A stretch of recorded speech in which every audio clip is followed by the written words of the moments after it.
ओम शांति। 11 जुलाई 2025 बाबा की मुरली के अव्यक्त इशारे। संकल्पों की शक्ति जमा कर श्रेष्ठ सेवा के निमित्त बनो। जैसे इंजेक्शन के द्वारा ब्लड में शक्ति भर देते हैं, ऐसे आपका श्रेष्ठ संकल्प इंजेक्शन का काम करेगा। संकल्प द्वारा संकल्प में शक्ति आ जाए। अभी इस सेवा की बहुत आवश्यकता है। स्वयं की सेफ्टी के लिए भी शुभ और श्रेष्ठ संकल्प की शक्ति और निर्भयता की शक्ति जमा करो, तभी अंत सुहाना और बेहद के कार्य में सहयोगी बन बेहद के विश्व के राज्य अधिकारी बन सकेंगे। तो स्थूल रीति से जब इंजेक्शन लगाया जाता है तो वो डायरेक्ट ब्लड में डिज़ोल्व हो जाता है और वो ब्लड जो है पूरे अपने शरीर में घूमता है, तो जो है हमें शक्ति मिलती है। इसी तरह से हमारे संकल्प से ही जो हम कहें ये हमारी सृष्टि चल रही है।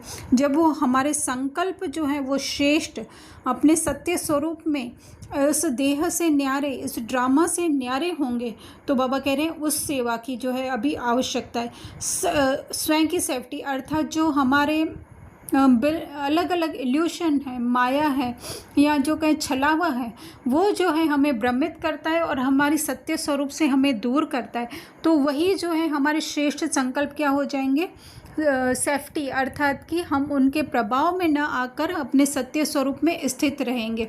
तो बाबा कह रहे हैं इसी सेवा की अभी ज़रूरत है। संकल्प द्वारा संकल्प मतलब औरों के संकल्पों को जो है हमें टच करने का है, तो वो तब हो सकेगा जब हम इस देह से न्यारे हो करके और औरों को भी उसके देह से न्यारा, इस ड्रामा से न्यारा, जैसे कि वो इलेक्ट्रिक वायर होती है कि ऊपर से रबड़ उतार दिया तो डायरेक्ट करंट पास होता है। तो इसी तरह से जब हमारा भी शरीर का रबड़ उतर जाएगा, सामने वाले के देखेंगे, दिखाई देगा, लेकिन बुद्धि में जो है उनके सत्य स्वरूप रहे। तो बाबा कह रहे हैं कि बेहद विश्व के राज्य अधिकारी, या कहें कि बेहद के कार्य में